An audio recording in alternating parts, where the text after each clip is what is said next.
then by the year 2050, it has been postulated that 50% of the world's population, and that's on that, everybody in the world, whether you are white, you are black, no matter your race, your color, 50% of the world's population will be myopic. That's why it's being treated as an epidemic now, and things are being put in place to curb this spread of myopia. And then about 1 billion people in the world have high myopia already. So these are statistics you can find from the World Health Organization website and the International Agency for the Prevention of Blindness. And then myopia actually may become the next cause of irreversible blindness. Wow. If we don't take care, if we don't prevent, if we don't take proactive actions. I know you're always referring to glaucoma. Glaucoma, yes. Right now, glaucoma is a major cause, or is the #1 cause of irreversible blindness. But very soon, myopia will be added to the list. And then the children too are majorly the most affected, because myopia starts in childhood. So if we don't detect it early... Why children though? Why children? Well, if you look at the type of problems that affect the eye, like we said last time, we have two major groups, the pathological group and the refractive group. Children, because in refraction, it has to do with the it deals with the way the eyeball is structured. So from birth, the anatomical structure of a child's eye can predispose that child to myopia. In short-sightedness, we can just say, try to make people understand by saying that the eyeball is too large. So when light rays enter the eye, the image does not get to the retina. So when we say the eyeball is too large, it does not necessarily mean that the part we are saying as we are. No, it doesn't mean that we have big eyes. We are just talking about the part of the eye that is inside, the head that we cannot see. So when light rays go through, it doesn't get to the retina, and then we say the person is short-sighted. Also, it can still do with the curvature of the cornea. Or even sometimes too, the lens can also contribute to refractive errors in the eye. So all these things, when a child is born, the eye is not fully developed. They start development after the child has been born, is still developing. And then when there are other risk factors like family history, birth history, health history of the mother while she was pregnant, and things like that, it can further add or compound the development of myopia in children. So these are statistics that are staggering, and it is good we understand, so that if you have a foreknowledge, you will be able to prevent the impacts of these problems. And that's why today we say, let's look at the impact, how myopia is affecting us, how it's affecting our work, how it's affecting our society, and what we can do. Myopia too, people who have myopia are more predisposed to retinal detachment. Remember, there was a caller that called in one time. Yes. I was saying that he went for an eye test and they said he had retinal detachment. So somebody could be myopic, and the person may not have symptoms, may not even, may not have any reason to even go to the eye clinic by his own standard. And then the retina could detach, because a lot of things, that the person just overlooked, neglected, could have resulted in a degeneration on the posterior part of the eye that he or she may not know. And that's quite scary. Yes. That is scary. Yeah, people who are short-sighted too are more prone to developing glaucoma. So all these, even macular degeneration. We have also mentioned macular degeneration at a time on this program. Yes, and then children are mostly affected, because most time myopia starts in childhood. And then in Nigeria today, we didn't used to have so much statistics of myopia, but now the statistics are coming in, and it's also alarming. So we need to be on the alert as parents, as teachers, as educators, as a government, and as a people. Because if we don't curb the menace of myopia now, by the year 2050, if you have a family of 4, 2 will have myopia. If you have a family of 10, 5 will be myopic. 50% of the world's population is going to have myopia. So I just want to quickly look at the impact of myopia, let's say in children. Well, Because we have already explained that myopia means short-sightedness. Yes. Somebody that can see something that is near. Yes. The person cannot see what is far. Now, if a child has myopia, from the research we have seen, most times they don't even know that they have myopia because they have never seen the word before. They believe that the extent to which they see the word. So there's nothing to even That's how compare. everybody, exactly. There's no basis for comparison. So most times before they will know that something like that is happening to them, they would have advanced more in age and the myopia would have, developed, concretely. And sometimes it may have even passed the age of correction, or some that maybe have some complications that could have been checked. It could have passed that age. For children, myopia can affect at least the obvious that we know. That's their visual acuity. How well a child see what is far. Myopia will limit it. If the child normally, God created this child to see like 6 meters, myopia can limit that vision to 3 meters or even 2 meters or 1 meter. Or sometimes in some children it will be so bad that they will really not be able to see at all. So vision is the number one thing that is affected in children. And when this vision is affected, it will affect their schoolwork. For example, if the teacher writes on the board, we've had cases of children, they will say, oh, when my teacher writes on the board, I can't see. Some of them will have to move their seats to the front to be able to copy notes or to see what their teacher have written on the board. And at the end of the day, they still come up complaining that, oh, the stress of looking at what is written on the board and, bending to write again, when you are in school, you raise your head to look at what is on the board. And then when you want to write, you bend down your head to write. So that process of raising head, bending down, raising head, bending down, looking at what is far, looking at what is near, for most people can be very stressful and can result in certain eye conditions that we don't even want to talk about now. So for somebody that has a refractive error, the error is going to be more manifest. Somebody who has myopia or a child that has myopia, that child may lose, may not feel like doing schoolwork anymore, may lose interest, and just like, oh, and then before you know it, they can just start sleeping or just feel tired. Or the teacher will give an assignment, the child may not do it. He will say, oh, don't worry, when I get home, I'll do it. Not knowing that there is a refractive error. Myopia is actually what is eating up that child. We seem to have a phone call. Let's see if we can quickly take this. Okay. Hello? Hello?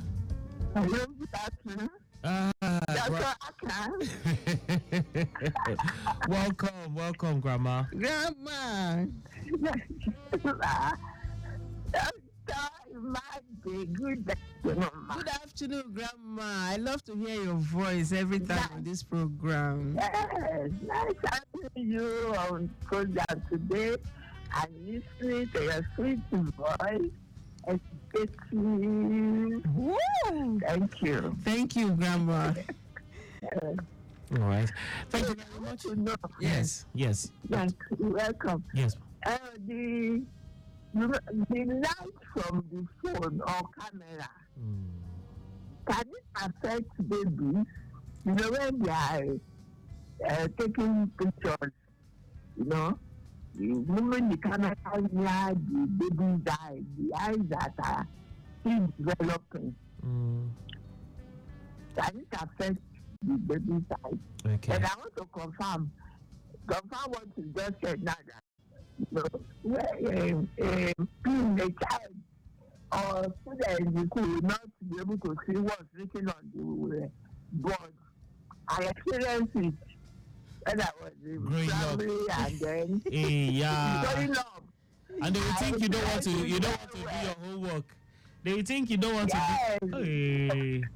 Until I got to Form 1 in Body's house, and I took me to hospital and gave me glasses. But at home, you are telling like, you want to use glasses, you want to all that. But you see, luckily, I went to Anglican boarding house. So, it's from my Form 1. I used glasses till 3 years ago when I had operation on the eyes. They called me bottle. By the time I finished my schooling, my dad said they called me bottle because the thing was so sick. It was very heavy. Wow, what an interesting experience. Oh, Grandma, really, I love this example that you just gave now. In fact, I'm happy we can reconcile, with what we are discussing here. And really, that's the truth. Grandma, thank you. Can you so much. The radio? Thank you so much. Grandma was just heartwarming one. Yes. And you see, just like the story she said, funny enough, Grandma is old now. You know, the same story is still repeating itself even now. Many parents still feel that when their children complain about their eyes, they say, go and sit down. You don't want to go to school, or you just want to wear glasses. Yeah. I say, I can, even in my clinic, some patients will come. And I'm like, your son needs to wear glasses. And they're like, hello? Hello? Yeah, good afternoon, sir. I'm sorry about that. Okay, great. No problem. I'm sorry. This is Folabi from Ikorodu, please. Folabi from Ikorodu, welcome. Yeah, thank you. Dr. Imade, thank you for the enlightenment and all that. Good afternoon, sir. Continue to bless you. Amen. Thank you. So a quick one. What can it be done to correct myopia? Okay. Is it something that is correctable or is something that can be managed? That's what I want to know, because my daughter complained of days and she was given a glass. Okay. And I think for the past 2 years now, we've been going for after 6 months or 3 months, about the doctor will say, GP will send us a mail again that we should come again. I was like asking, is it not going to be, is that how it's going to continue using the glasses or something that can be corrected, and, we do go further. That's what I want to know. So it's not here. Yes. So they are ahead. Thank you very much. Just listen over the radio. That's all right. So let's just take the questions. Grandma asked about the effects of light. Yes, little babies. Yes, we encourage that you should avoid, putting excessive light on babies' eyes, because there are some lights actually when it's too much on the eye, it can bleach your retina. Really? It's just like sometimes when even you as an adult, I'm hearing that for the first time, doctor. When you have powerful lights, yes, you can be dazzled, and if the light is really so much, it can bleach the retina. But that's not to say that if you snap a little baby's picture that the baby will go blind or something. As much as possible, we should try to avoid much light. Yes, as in direct light of that high watts on the baby's eyes. It's better to prevent it, and then it shouldn't be for so long. Even if you are snapping a picture, it should be as fast as possible. And then for the glasses Grandma talked about, these days there are glasses that are not so thick like that. In her days they were calling her bottle. Now there are prescriptions that are high that can be reduced. That can be, yes, a thickness can be reduced such that the prescription will not really show as much. And then there are contact lenses now for correction. Also for Labi. Yes. You see, there's this thing about myopia. The earlier myopia is detected, the better the prognosis, the management and the prognosis.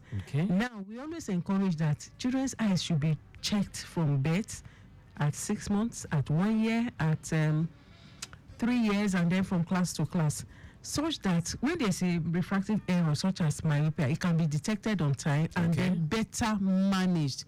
Yes, myopia does not really have a cure per se, but the menace of myopia can be reduced to a very good minimum, barest minimum. And also, if you detect early and you manage it early, it can also help in reducing sometimes the progression, slow down the progression. Like in children, there are ways we curb the progression of myopia now, because when a child is born, the eye is not fully developed. As the child is growing, the eye will be developing. As the child is developing, if there is myopia, the myopia too will be increasing, will be developing. So if it is detected early, there are measures we can put in place to reduce that amount of myopia in that child. But what we find here is that many a time these don't bring their children on time. By the time they come, the child would have passed that age.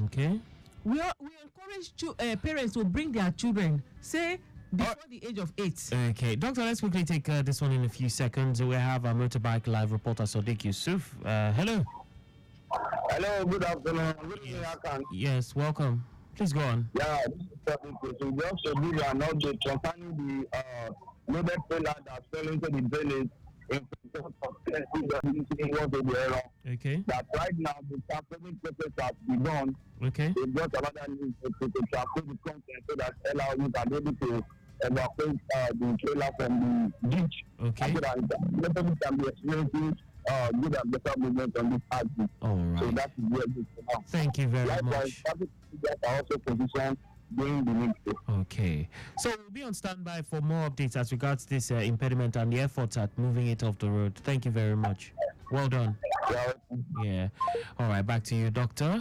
Okay. So, like I was saying that it's better to correct myopia before a child gets to the age of 8. Okay.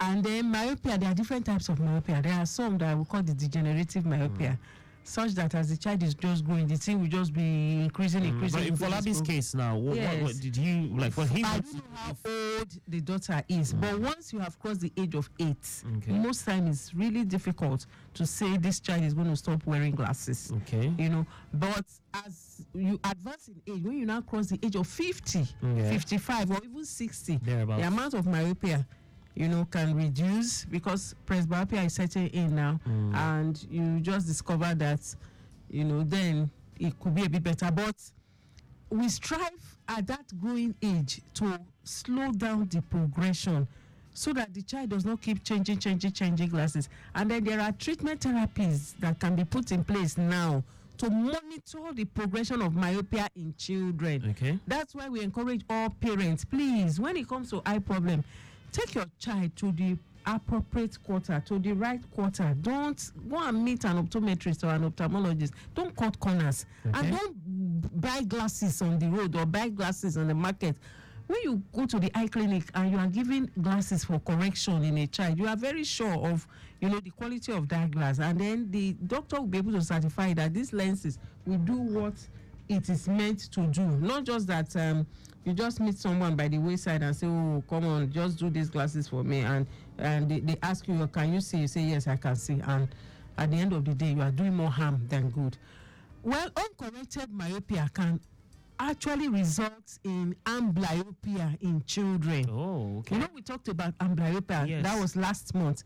And amblyopia will occur when parents ignore that complaint from their children about their eyesight. And if the magnitude of myopia is, far more in one eye than the other eye, as the child grows, the brain will learn to ignore the eye that has the worst myopia, and then amblyopia can set in. When amblyopia sets in, correction is not possible. You can't correct with drugs, you can't correct with glasses, you can't correct with surgery. You just use it like that. The eye will just open. You will think it's seeing, meanwhile it's not seeing anything. That one is the worst, and many parents are to be blamed for such problems, that their children get to experience. And myopia can also lead to low self-esteem in school. We are looking at the impact of myopia in children, and we have highlighted that it can reduce the distance vision of the child. It has a progressive nature, and it has academic and social impact. So it can result in children having low self-esteem in school, because a child that is supposed to do well in school, because the child has myopia, is not able to cope. You just discover that sometimes the child withdraw from activities, or maybe a child that has myopia, you say, okay, come and play football.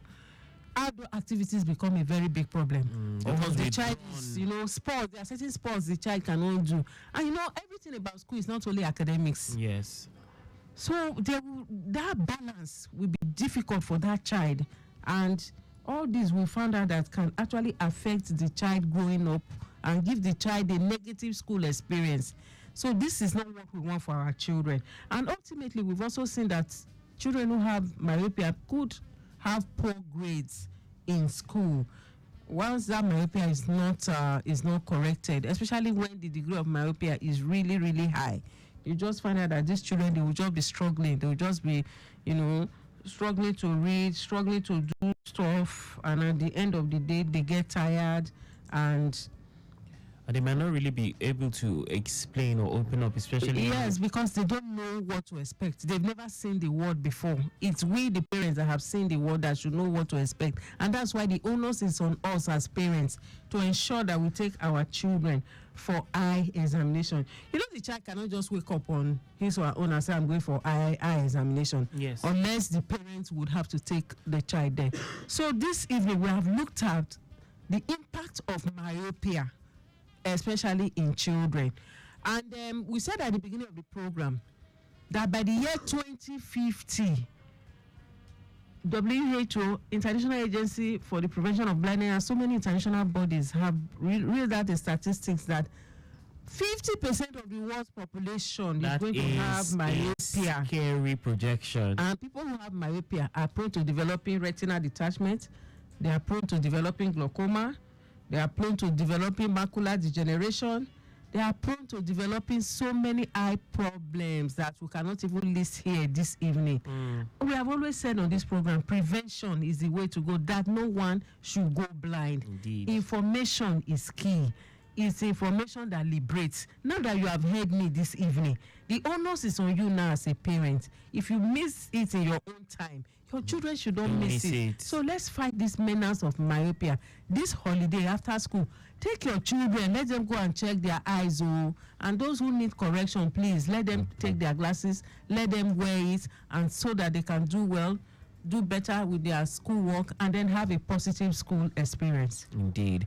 It's been a great time on the show. Like we always say, that no one should go blind is our reason for diligently bringing you the show every week. We value your feedback and on every discussion treated on the show. In order to serve you better, please keep sending them in. A big thank you to Grandma for calling in, for Labi from Ikorodu. Elder Tawagbade, I see you're trying to connect, but alas, time is not our friend. We appreciate you, sir, and we're so sorry we cannot pick your call at this time because we have run out of time, but definitely we see you and we appreciate you so much, sir. God bless you. We'll definitely reach out, yes, on another edition of the show. So, dear listener, feel free to continue to share your thoughts. Feel free to revisit past episodes at your convenience via our Facebook page, Lagos Traffic Radio 96.1 FM, and our YouTube channel, Traffic Radio 961. Just search for the keywords Eyes on the Road. And remember, do not enjoy alone, share. Do not forget,